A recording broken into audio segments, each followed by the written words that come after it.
Nationally, it's conversation. He doesn't lie. And now, your host, Jim Anderson. Hello, hello, hello, Buffalo. It's a pleasure to be here. This is not Jim, but it's a pleasure to be joined with Jim back from his trip. I'm not going to talk too long on the intro, but my name is Austin Martin. It's a pleasure to be here today. We have a good guest, a repeat guest, one of my first repeat guests, but a guest that I'm interested in hearing about nonetheless. I'm going to pass the mic over to Jim, and then we'll probably hop right into the interview. Jim, how are you doing? Hey, I'm fine. It's good to be back with you, just Austin. I'm going to call him Justin Austin. And and yes, indeed. And it is great to have the mighty Over back in the house. And y'all know why. And listen, I don't care what you're doing. You need to text somebody, call somebody, and tell them they need to pay attention to what we're talking about, because we're in action mode. And that means you, if we really talking about making sure our community get what it's supposed to get. And by the way, before we move a little further, I got to give a shout out to King Shad. He brought it the other day. I was sitting in Japan and caught the piece, and it was so right on, balanced, straight to the heart of the matter, that until we understand the humanity, and it's important to each of us here, and quit dividing, we're going to always be overrun by those who mean ill and hate towards us. And yes, that means the business class too. Oh, by the way, that's kind of what we're going to be mentioning today, but really it's about you, the listener. If you hear us today, don't meet me in the street. Tell me, oh, I heard the program. No, this is a program for you to take away what comes across and help to organize. And then guess what? We're going to have to do a show up out at the so-called Buffalo Stadium. Stay tuned for more of that. I'm going to shut up, and I'm just going to say, man, it's good to be home. Patrick, it is great. Look, when I left at the beginning of the month. And when I left, the headline said overrun costs on the stadium.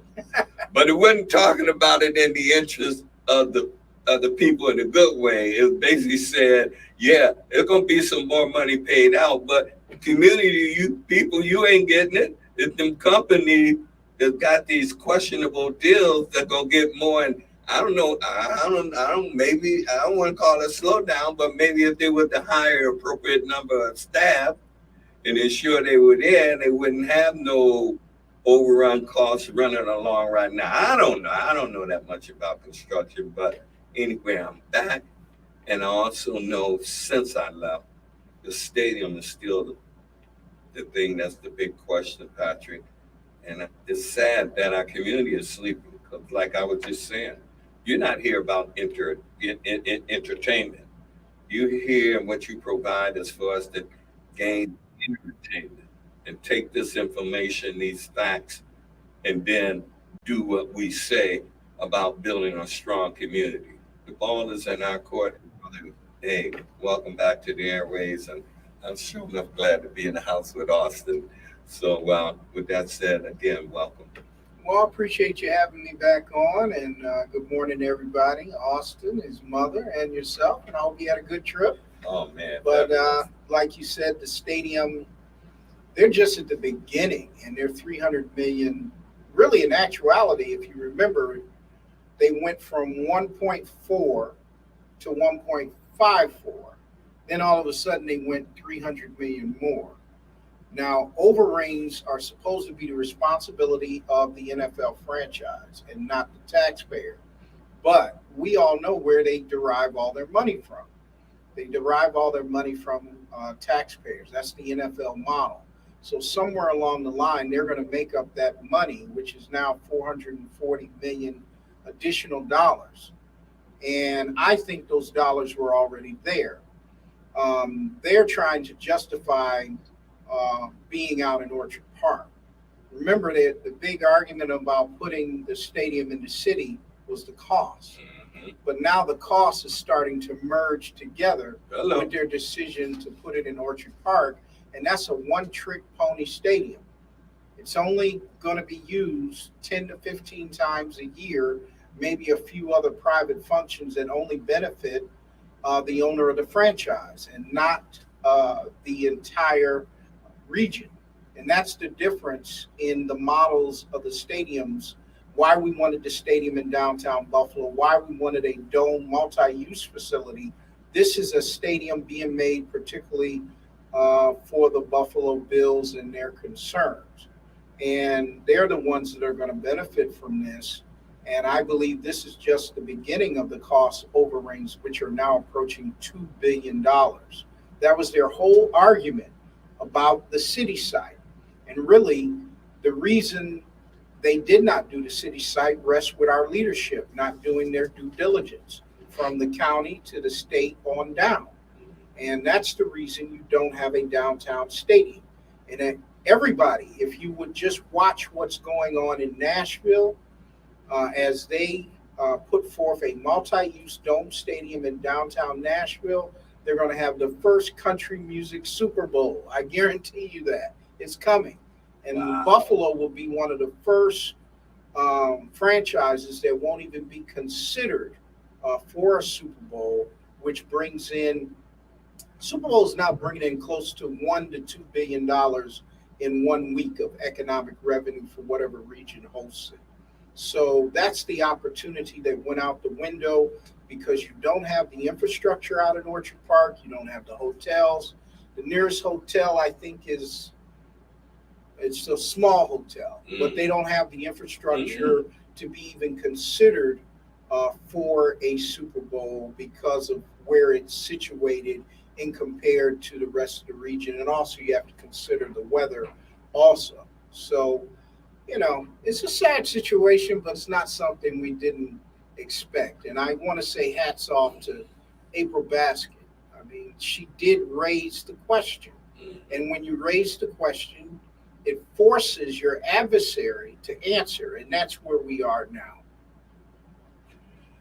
Man, community, we're in a moment that we can't just leave it to the one elected official from our community that is standing up and representing. And we can't leave it to our community leaders such as Patrick Freeman, who is constantly bringing us an update and information that we're not going to get from the Buffalo News and we're not going to get across TV.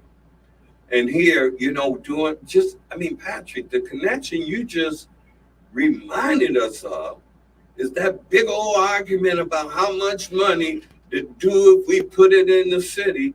And here they are flying free just to do what they want out in that new city, Orchard Park. I'm not joking, y'all. I remember when Patrick was talking about it, and I kept saying, oh, they're going to make Orchard Park a big old new metropolis area all its own. And as you just heard, they don't have the hotels for a Super Bowl. They don't even have the amenities for really large crowds. If you ever walked out there in all that mud like you're walking down farmland, I'm just saying, we see it. We. Okay, I'm cool, but you know, it is angering for me and very disappointing because more than 10 years, you've been not only addressing this issue, but opening up this whole community up to greater ideas on the benefits. And we kind of like heard it and listened, didn't push. And now we're in a moment where, when I think about Austin and the generation that he comes from, we're allowing ourselves to almost train up our young people to think, oh, there's nothing more you can do. Maybe get a T-shirt when they come into the streets to hand out a T-shirt. But they ain't going to do no big business, not in our communities. They ain't going to do big business by the people to ensure that we get employment. The only business they'll do, you buy a ticket. And we got to stop that. They don't even spend money here at this station. I'm going to say that. If they really wanted to engage this station, they can't be doing it with just, well, we're going to bring you some T-shirts or a knapsack to give away. That's my view. But I know what I know, and I say shame on the Buffalo Bills And shame on us, we the people, if we don't make some demands. Power concedes nothing without a demand. That's what Frederick Douglass said. And I think what you're recently seeing, you just had a meeting at Frankie Merriweather Library they put out an RFP for different contractors that want to be involved, but they only gave you a few days to respond. And like we were talking before we went on the air, you have to have a RFP person that's dedicated to putting this information together expeditiously and within those time frames. It's almost impossible to fit into that time frame. So that was brought to their attention, and I think they extended the time frame. But they're just trying to, without proper response to the developers and the franchise as far as this goes, they're just trying to justify good faith efforts. And that's what they do. They put down, we want 35%. And if they only get 10 to 15%, they say, we made a good faith effort to find people to fit in those parameters. But in actuality, they've already factored in you not fitting into that 35%. And it's up to us to force their hand. And I think this is really the first time of my experience over the two previous renovations that we at least have a political official who is calling them on this on a daily basis. And you have to give her credit. Chairperson April Baskin has been a driving force in shaping our benefit for one of the largest construction projects in Western New York history. And she deserves a heck of a lot of credit. I've had meetings with her on Saturday mornings when we're in our gym clothes talking about this.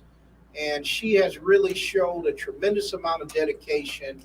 And I really have a tremendous amount of respect for her due diligence that she has done to give us a fair and equitable opportunity that we have never, and I don't think they were planning on anyone really speaking up the way she has. And that's what they do. They want you to just gloss over these things. And I think this is an opportunity, if we can meet these qualifications, those of us that are in the area of being a subcontractor or contractor, you will get some benefits, but they have really not made it very conducive for you doing so. Well, I will side with you, and I accept that, and I agree. Community, you've heard it. Our county legislator, April Baskin, has not only been the lead and the light and remains persistent on this. We can't leave her alone. We can't let them begin to zero in on her to try and isolate her and to shrink her. What she's done is open the path for us. So that means we should be in action. Yeah, that's what I'm saying. We should be in action. And so, if you're interested in doing something like that, I'm on, you got my contact information. You send me something and I'll be glad to let's arrange a huddle, a plan to get together and talk about some more illuminating things we can do as a community. We got two stallions out there at the forefront, keeping us informed, pushing as much as they can, but they can't do it alone. And, you don't want to sit around and see if they get it done and then we get all happy about it. No, we need to be with them about this, making sure it gets done. Austin, any thoughts on this in any kind of way? I don't want to push you, but Yeah, I would say that definitely, as someone who's not a contractor, who's someone who doesn't live in Orchard Park and doesn't really follow football, I think the hard part always is going to be when you're talking about issues like this that are so important, but that aren't in the forefront, is going to be awareness. And I think that when more people can see the value in it for the regular person, right, the value of this issue for the regular person, and why they should push, why they should be watching the news for April Baskin, why they should be reaching out to contractors, I think people will begin to see what you talk about a little bit, but what is the bigger picture? Because this Bills Stadium is really a representation of a bigger, larger scheme. But, you know, until people understand that, they're always going to just see it as a Bills Stadium. So I think that once people begin to get over that hump of awareness and say, okay, this is something big, maybe we should sound the alarm over this, I think you'll get definitely a lot more support. But I think that what you guys talk about and what I've seen as a common trend when it comes to hard issues is that waiting for someone else to fix it is really not going to ever be conducive to a solution. So definitely spurring people to take up the mantle on themselves, spurring people to, because like you said, you know, we can have politicians make changes and make legislation and make statements, but if we're not there to hold them accountable, they're just words ultimately. And that's what politicians have been doing.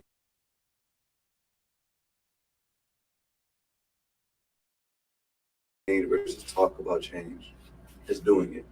So Right. And there has to be, like we were talking off the air, some of the subs that qualify for some of these big projects, we have got to face a reality. You're going to have to unite together because you're basically getting a little piece of the pie. But if you unify together and put together an RFP team that can do this paperwork for you, a lot of times you can't get through the paperwork. Mm-hmm. You can do the work that they want, but you need to unify together and have an RFP group that just handles the RFP part of it for all of the subs. See, basically, if you got about 25, 30 subs that qualify in this area that look like us, but why do you have to, each one of you have an RFP team doing it? You need to unify together, pay one group that handles the RFP team to get these things in a timely basis. Because the time that they give you basically disqualifies you. Mm-hmm. And a lot of times you can't get through the paperwork. You have the ability to do this kind of work, but you cannot get through the paperwork in a timely fashion to become a stakeholder. So we as ourselves, as a community, we need to take up, I know it's a weird example, but what you saw in Montgomery was us uniting together against them ganging up on us and what they've done for years. What you saw on that boat dock is what we need to do in real life. And I hear you. Come to each other's backs, work together for a common goal. And in a smarter and more important way, it's what you're calling this for, to look for. Look, so don't go getting it wrong like somebody telling you go do something wrong. That ain't what's being said. The fact, again, so many subcontractors who are unable to really get up that mountain that some of them are trying to climb. And if you one is trying to go around it without going over it, that ain't the way either. And it's all about organizing. In this moment, this is what makes us community strong. Organizing this community. We got a lot of businesses, some are too small to make the impact, but them together make a fist that'll make the impact that's needed. See, that's what I said at the beginning of the show. It's about us, listeners. It's about what are we going to do? What are we not only demanding of each other, but what are we going to do? I'll put it out there again. If you're interested in organizing to start pulling together, whether you're a subcontractor or whether you want to be someone that let's do a show up community and check out the site visually, get in touch with me. Look, this ain't no game. This is about doing a collective action because we need to. I listened to Austin make his comments about this moment. And what struck me is you're right. So many of our younger generation don't know all of this that, some of us talk about like it's just common knowledge. So I bet it comes across as a foreign language sometimes. And if we organize and do this thing right, those that don't know will pick up the legacy that when you run into a moment that is undermining us as a whole, there are some collective things we can do, but we got to do it. And that's strong. One other thing I wanted to share with you too, we do have entities that have thought about these things. this. You've got a tremendous individual by the name of Frank Daniels, who's the head of the Independent Contractors Union. If we would work with him to help him expand what he's doing, everything he's done is what we're confronting right now, but people did not have the same vision that he did years ago. And he's another person that I think has done a tremendous job along in the back stages of this, giving us the opportunity that we have today. And he is another person that you got to put right there with April Baskin is Frank Daniels. He is a tremendous person. And I think whatever we get out of this project, I think you have to say April Baskin 1A and Frank Daniels 1B, and maybe our media outlets along the lines, which have still not gotten a dime of advertising from this. Have you heard a commercial about any of this? Not yet. That's the thing. And that's actually so true. You have a caller who wants to call in and comment on it. Caller, you should be on the air. We can hear you. How are you? Hey, good morning. How are you guys? Magnificent. I am. Hey, Mr. Freeman, this is your church buddy, Keith Wood. How's it going? Hey, how are you? Good. The reason for my call, you guys made some very interesting points. But, Pat, you brought up a statement with the RFP. Now, basically, right now, I'm working in capital improvement with Buffalo Public Schools. And the reason that I'm really concerned about the communication is that in capital development, how they keep us out the game is called scope of work. Each entity has a scope of work, and it has to be classified by a certain accountability, fiscal accountability. So I understand the unity issue, and that's a very good situation, but every bid is taken on its own merit. So say plumbing, it would be a bid for that. If you say electrical, it would be a bid for that. There is no mass RFP that can be used because for allocation purposes. We paid $1 million per se for plumbing. We paid another $500,000, and these companies, to show fairness, have to be a diversified situation. And for us to come under an umbrella like an insurance company, that would be good, but it couldn't all come from the same company. That was a situation they fell in with Seminelli, whereas he strong-armed a lot of these institutions with capital development projects, and he sucked out 95% of the work. Whereas some of these individuals weren't getting paid, some of these individuals were not facilitating the scope of work, and some of these individuals just didn't even show up, but they received funding. So with this big $1 billion that they're spending, I'm sure the bean counters will facilitate a more accurate number as far as what are you trying to do. Even with the mistakes that they just made with $200 million, $100 million over budget, or however they did it. So it's kind of hard for us as a Black community not to have the proper representation first. Secondly, it's kind of hard for us to not have the skill set in some of these areas because they have never facilitated some of these type of projects. And finally, the Good Old Boys Club is going to keep you from making that $5 million, but they'd rather give you $200,000 to clean up your restrooms. You understand what I'm saying, guys? Wow. Yeah, and one thing that County Legislator April Baskin fought her heart out and really got in legally binding writing was the fact that they fought for smaller scopes of work to be created in this project in particular. And you have got to salute what she has done and continues to do today.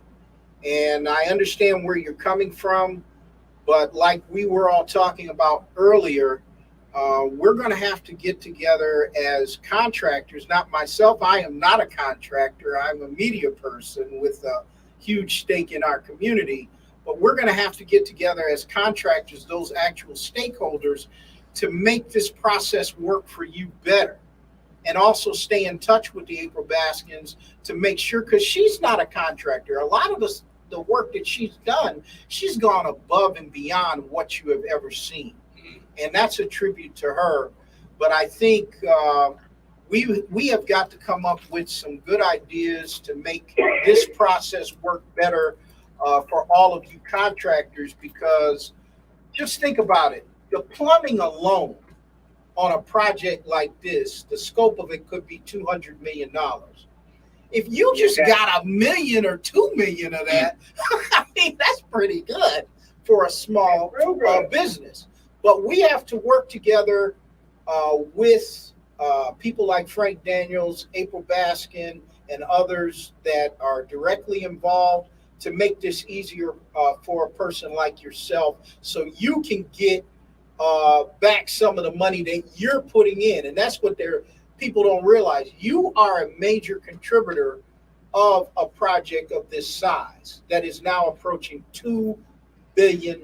$2 billion. And they're going to get most of that money back from the taxpayer one way or another. They're either going to raise ticket prices, put those hidden fees when you purchase your tickets on there, but they're going to get their money back from you one way or another. Wow. This is huge, because our ignorance as a community wide on this and our separance is a big problem. You know, as I listen to this conversation go on, and there's so many disconnects in a moment where everybody's talking about we're in an intersectional moment. And yet we seem to be so disconnected at a very prime time. The money that's being spent on that stadium represents a huge, huge opportunity, both in employment, both as an employer, and for our community. And we can't slack on this. I'm going to shut up for a moment, because when I think of this moment, and I think of people who like to talk about Tulsa, Oklahoma,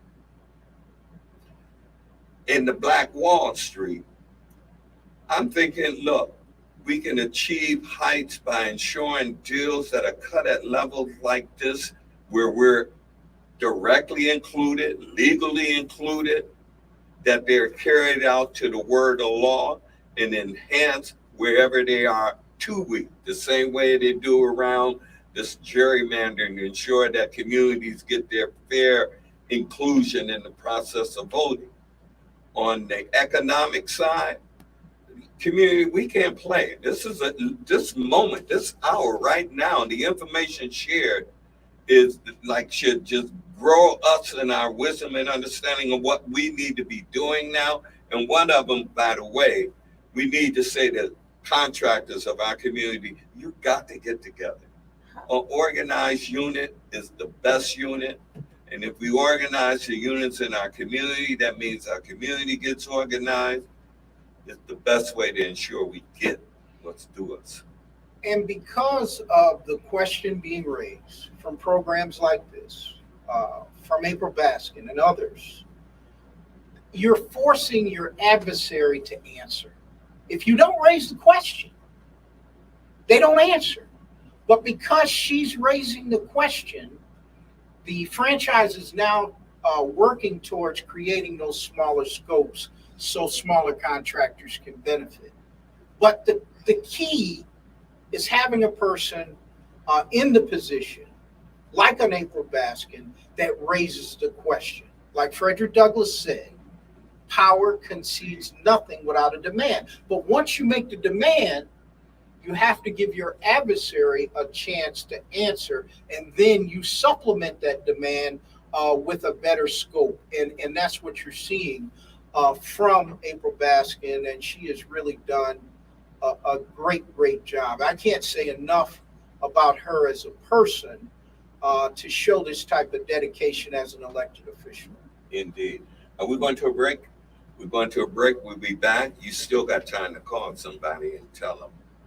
Okay, we are on break. So I have a question because I am a contractor. Okay. So this is a hot topic, but I'm not saying because I even look at someone like Austin, right? So you're saying April's doing a great job asking a question, but what resources would she provide to a newer business so that they can prepare? Because most small businesses can't afford to be a sub. Because you are 1, 2, 3, 4, 5 iterations before you get paid to pay your staff that you still have to pay. Right. So if I get a contract for $100,000 and I have to pay prevailing rate, and I'm a sub for Seminelli, I have to hire these people at a prevailing rate.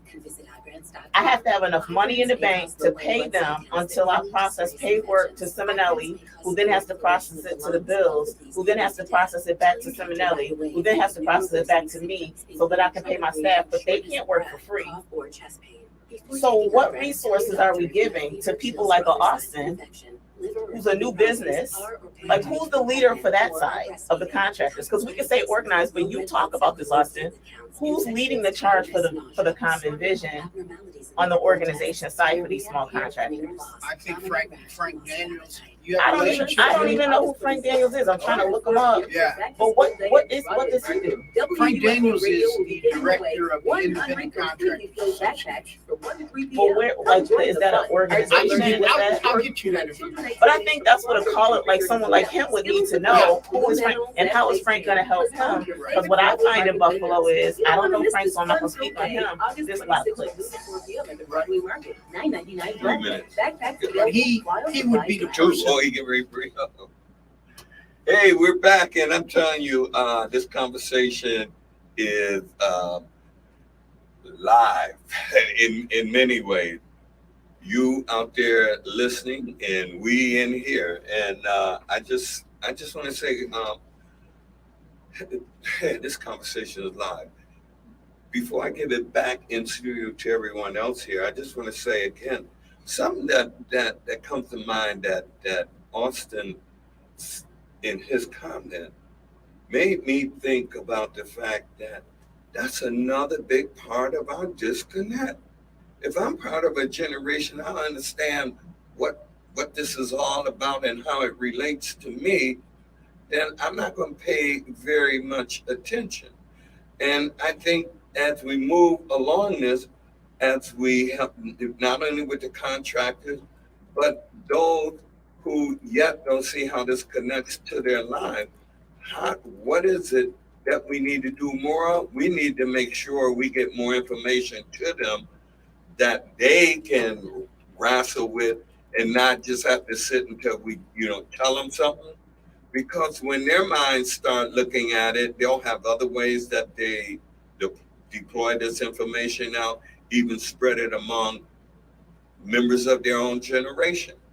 Like some of the folks who need to hear this conversation may not hear it directly from either us in the room other than Austin. I mean, you know how stuff spreads once they start talking about it, and when it bubbles up, there's another part of that reality. So I guess what I'm saying is while we look at how crucial this moment is, for me, the emphasis is it is huge. Jim, I want to give you an example. You've got a huge project that is beginning to take shape on the other side of the waterfront. They just had their public meeting the other day. That room wasn't filled. There was not that many black contractors in that room. Wow. So we can't be just not doing what we're doing on our end. You were at those forums with me. Yep. For the outer use of the outer harbor was about 30 of us there. That's right. And we were at every forum until they cut us off. And they were doing every bit of dirt they could to ignore us. But there wasn't enough of us there. That's right. We put out a call. We said we need to stack the room. But we only got 30 people out. See, we can criticize situations, but we have to begin taking and doing our own due diligence. And you have to put this information before the people that represent you. April Baskin is not a contractor. She is the chairperson of the Erie County Legislature that represents her district and this total region. If she is not brought up to speed on these types of things, she's not a contractor. So we have to do our due diligence to make sure that the people that work for us is able to present themselves in a situation that they can better benefit you as a business person. And I've learned a lot. I'm not a contractor. Hey, I'm the mighty old, I'm the media guy. I cover the Buffalo Bill. I had to learn this on my own because I had a deep intrinsic concern for my community. Every time I go out there, all I see is people that look like me on the field, but people making the money orchestrating. So I have had a deep concern for that for a number of years, and I've learned a lot. I didn't know about Frank Daniels. I've learned a lot about Frank Daniels, especially in the last few weeks, and he is a tremendous asset to this community. And he has put together a company that can solve a lot of the problems that we have as contracting stakeholders, making sure that we're getting those smaller scopes that should be made available to smaller companies. Wow. I probably have to talk to Frank about coming on and doing an informational session to do more about that. And let's start getting us organized. And before I pass this mic again, I want to tell you one other thing about you, Austin, that I thought about. I know you like the ball. And Patrick, in the advancement of the idea that he and those aligned with him had put out for the stadium, talked about a multi-purpose stadium that wouldn't just be in football, but would have been able to have the inclusion of adapting to just about any sport, but particularly basketball, with the plans that they were making. And so that was just another flash that came through me, because I remember you telling me you ball, and I'm like, one day I'll show you. I ain't gonna tell you in front of that, take you to the net, show you, I got a little something. Yeah, but anyway, I just thought I'd drop that by. And Mama, you can weigh in, because I know you're a contractor, and right. No, I'm gonna take this mic so you can talk, because I think I'm not even gonna be on camera, but I think the thing is so when I look at Frank Daniels, he's dealing with construction. So the recent RFP that came out was for professional services.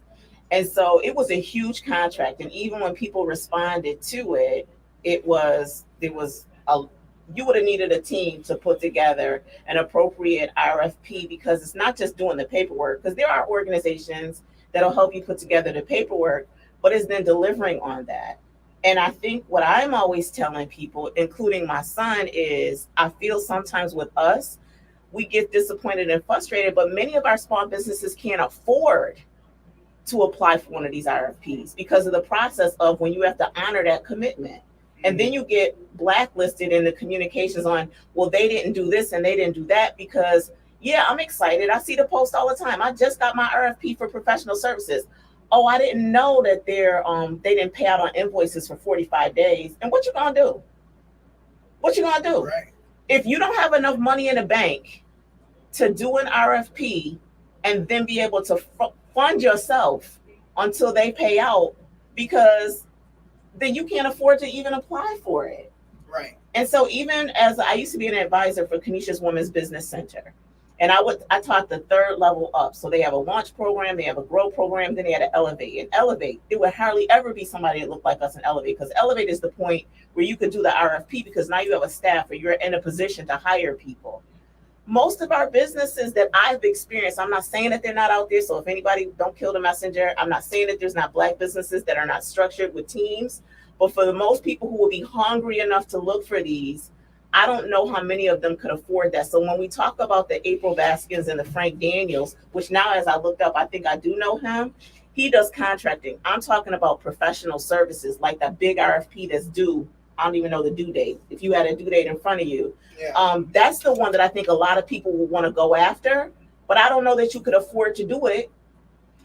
And even if you did, you couldn't even value out yourself right, because you don't even know the prevailing rates for professional services, because you're struggling with what your fee rate should be. Right. So we miss out on those. And like I said, I keep bringing Austin into this because one of the debates we have when it comes to organization is what is the thing and who's leading this collectively. So Frank Daniels is doing contracting, but what about professional services? Who's leading the charge to help people understand there's not usually a lot of RFPs that are out there like this one? This is one we could have went for. Well, that one was that was a result of the demand of what April Baskin did. They responded by putting that RFP out and did not, they put an extension on it after she had a concern about the time frame. But that was a result of her making the demand. Now, a lot of people don't know about me as far as my business because my business is not here in the city of Buffalo. I have a food truck and catering service in Atlanta, and I have contracts with Georgia Tech and also Atlanta Motor Speedway. And like yourself, I had the biggest concern was each of these entities only pay at a certain time frame. So you have to have the investment capital in order to even participate in these types of programs. So I certainly do understand exactly what you're saying from that vantage point. And that's something I will bring up to April Baskin, because she probably, knowing her, she's probably already working on that particular part of it, trying to narrow the gap so we can participate. Because a lot of those parameters that they put in place is to keep people like yourself from being able to participate, because they know you're a smaller business and that smaller businesses don't have the same advantages of larger entities. But that's something I will definitely ask her. Yeah, and I want to just put on record, it's not even for me, because my business, I'm very thankful and blessed that I'm structured the right way. I have the insurances, I have the coverage, I have all the things I need to respond to those RFP. I'm talking specifically to these young people that we say there's all this money out there. And I'm speaking to him maybe not even as a mother, but as a more seasoned person who's been in the game for having a business for 20 something years of, I say to him, don't get discouraged, but it takes time to position yourself. Absolutely. When you don't have no debt, when you don't have no responsibilities, to position yourself that you can set up an organization that can afford to respond to these RFPs. Right. So for some, what do you say to these young people who are trying to start their businesses to not be in hustle mode, but to set themselves up so that when an RFP comes up, they know about these? Like the one entity that helps me all the time is way out in some little hick town. When I go out there every time, I'm like, oh, I'm scared. But they literally will sit with me to help me write my RFP. Right. Most people don't even know that office exists, and it's free. It's a free service. They will walk you through every step that you need. And that's important. And like you said, one of the biggest things that I've learned with my business is you have to plan and adjust. You plan and adjust. I had one set of insurance for another aspect, but for me to get involved in Georgia Tech and Atlanta Motor Speedway, I had to increase my insurances by $5 million. And that also puts more, as you know, more money that you have to spend out each month to pay on those insurance policies. So you have to plan and adjust. That's the biggest thing that I've learned going forward. But we need entities training our young people. We want our young people to be entrepreneurs, but they need to know those intricate details too. Right. How to structure their businesses so they can function and participate. Y'all just laid down the path. And my last note, because I want to ask the question to someone like you, right? So you offer a professional service as a communication consultant. What is it that you think you need? Because again, we always talk about these unpaid, and that's why I love Jim, these unpaid opportunities. But like, what resources does a young, hungry person that's clear on their value proposition, clear on the problem that they solve, how do they enter into these B2B spaces at a place where they can succeed? Like his contingency is he can use me, but everybody doesn't have a me, right? That can know how to write the proposal, write the contract, write the terms, put all the things in place and say, we have all of that. Where do these young people go to connect with business owners that could throw them a $5,000, a $10,000 opportunity? That's something that they could manage with guidance. But who's doing that? Like, where do they go versus just everybody's talking about stuff? How do you take that action? That's something I'll put forward to. We want some answers, callers. Comment. Any thoughts? Do you get any picture thoughts you have? Definitely. But when you get into spaces as a young person, it's a lot of talking. It's a lot of I'm gonna help you when they don't. And as you get more seasoned in business, you get more comfortable getting used to that. But it still hurts oftentimes, especially even in my life. I've written, 45-minute speeches for someone who couldn't give me a call back. So it's definitely. Can we say who that person is? It's not important. It is It's to definitely me. very frustrating sometimes. And those resources that we need, I definitely wish that there was. I don't think any resource we need more important than just guidance.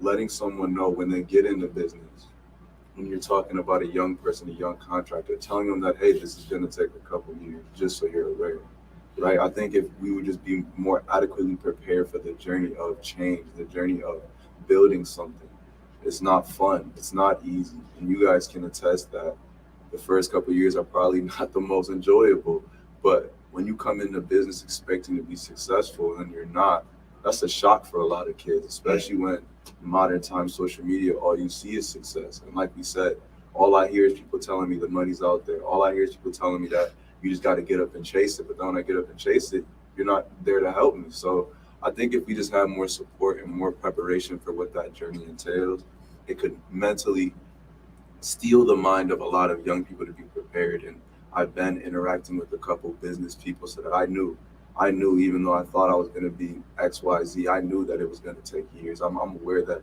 this is a lifelong passion, a lifelong commitment. But I think there's a lot of kids out here who aren't. And when you're not expected to face a wall and you face a wall, it's very easy to think that that's a dead end. So that's how I feel. This is what's so dynamic about this whole conversation. The stadium situation opens our view to a lot of connection. As we talk about, look what you weighed in on. And then that as well is it's Austin's generation. And listeners, if you're hearing us, I mean, look, I always say it's like medicine over the air. Look what we have crafted forth in this hour. Not only what we have and what we need to do to protect it and uphold it, but we've opened the window to some things needed. Yes, Frank Daniel, I would love for you to come and let's have a huddle about the other needs in industry areas that are not of construction, but could use some of the floor plan you have for how you develop what you have. And at the same time, even as we continue with the stadium and any other business track, is that generation that is rising fast and is faced with a real view of hopelessness to a certain degree, because if we the adults haven't stabilized it yet, they can't see nothing. And when they holler help, they can't get nothing. Community, it's about we. The people you see in this room, they're not sitting around waiting. They have in the meantime plans for survival and the willingness to work with those who will work. But we community, we got to show our footprint. We got to show our ability to contain young people like Austin and others and fill them, Adam Clayton Powell used to say, keep the faith, baby, and don't you grow weary. Well, I would still say that to your generation and even older generation. But listeners, we got to do something that gives them the for why when we say keep the faith, baby, that they have something they can grip on to. That book that talks about, faith is more than what we see. There's something deep in it. We have a legacy of it. You talk about it all the time. Look, Patrick is doing a series on what about the victims of that Tots murder, tragedy, horrific event, and reminding us of the importance to remember our history and then the fires we come through and all that we've done. We can't grow weak in this moment. Community is on us. I'm gonna shut up. I'm happy to be home. I'm just loving this energy on these conversations. It's never limited. I mentioned an intersectional moment that we in for real, for real, for real. Look at this conversation and look at these people. Very good stuff. And we learn a lot. But I think one thing we're going to learn from this experience that there has to be some legislation put in place that prevents some of this from happening again. Yeah. Some of the concerns of smaller business people, they had already bet on April Baskin not raising a concern. And they had already planned to move forward if she did not. But because she raised a concern, it forced this RFP to come out, which is almost impossible for a small business to get in at the time that they put in there. But because you've got someone in place that cares about her community, that has showed that she is willing to go toe to toe with people that have abused you for years. And let's not forget the history. They have a tremendous advantage over us. Absolutely. You know what I'm saying? We were dealing with Jim Crow, enslavement when we were working together. They destroyed every community, not just Tulsa. It's all over the country, from Wilmington, Atlanta, Rochester, Buffalo. They destroyed every black community where we were working together. So there needs to be laws in place to protect our interests. And that's one thing that I've realized from this experience, just because I was totally just looking at the stadium. But even with the stadium, like, I think a great opportunity, since we want to make it specific, I've learned that is what helps people help you, is why wouldn't they have a think tank or a co-working space, or give a certain amount of money for a place like Hansa to help some young people to be able to be subs for that Bills stadium? Sure. Or give them some really good paid internships to work with some of these contractors that win this money, but then give them a place where they have professional development. They can learn how to communicate, how to show up when you're in these places, and or how to respond in those environments. That's an easy, I feel, opportunity to present back. Give a grant to a co-working space for some of these kids in the community, and then have some people fund it so that they can go there and learn these practical skills on the business side of it, whether it's professional services or contractors. You know, there's one thing that I will say to the audience and to you that are here, the distinguished hosts, is that when we first got together, when I first met April Baskin, was not recently. It was when she was first elected. That meeting was called by now Majority Leader Crystal Peoples. And all of a sudden we got together to start preparing for the fact that a stadium could be coming down the track. Then you had COVID. That took us off a couple of years. But at the same time, the Buffalo Bills as a franchise had done an independent study while some of our government officials were like, well, they're happy where they are. Well, they weren't happy where they were. Once they did their independent study, they said, we need a new stadium. We can't renovate this stadium.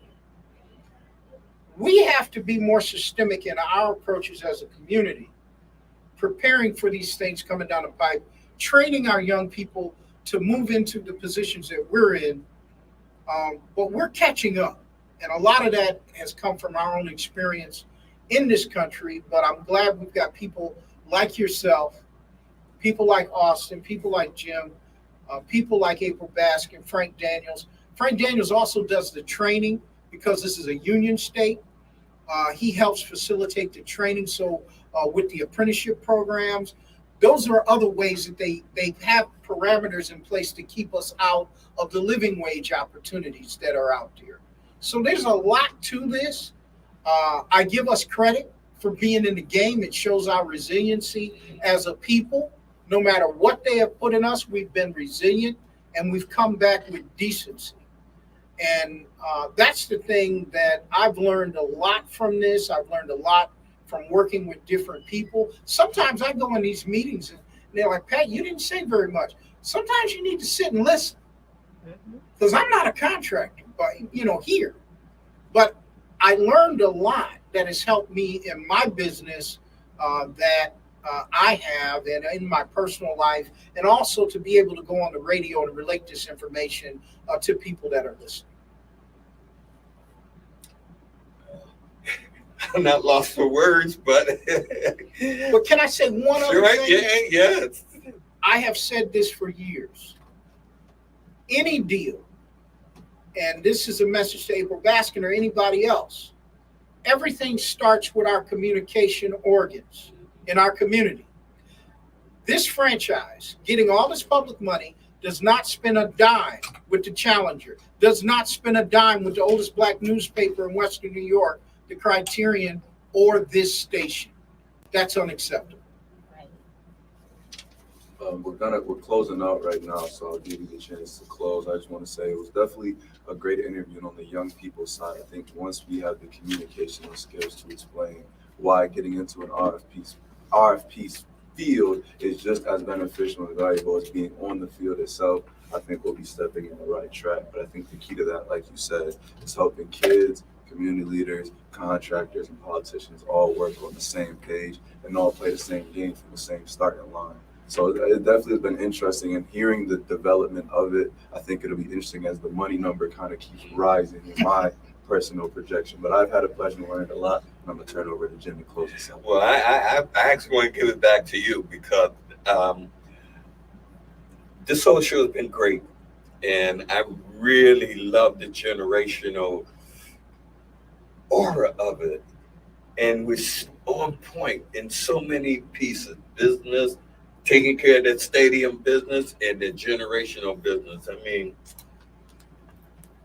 it's been great. And listeners, all I can tell you for sure is that what we've achieved so far is good work, but not enough work. And, you know, those who are in opposition against our community, not wanting to ensure we get our rightful share, they're not playing games, so we can't play games. I'm going to shut up. I'm glad to be home, and I'm glad that we kicked this show off with the guest. He's not guest, he's family, Patrick Freeman, and it won't be the last one, not on this issue and all the issues you heard us discuss. And look, you'll hear some more about Austin, because some of y'all need to be calling Austin to come where you at right now. Stay tuned. Stay tuned. We out of here? We out of here. Thank you all. We out of here. Have a great day. Peace and love.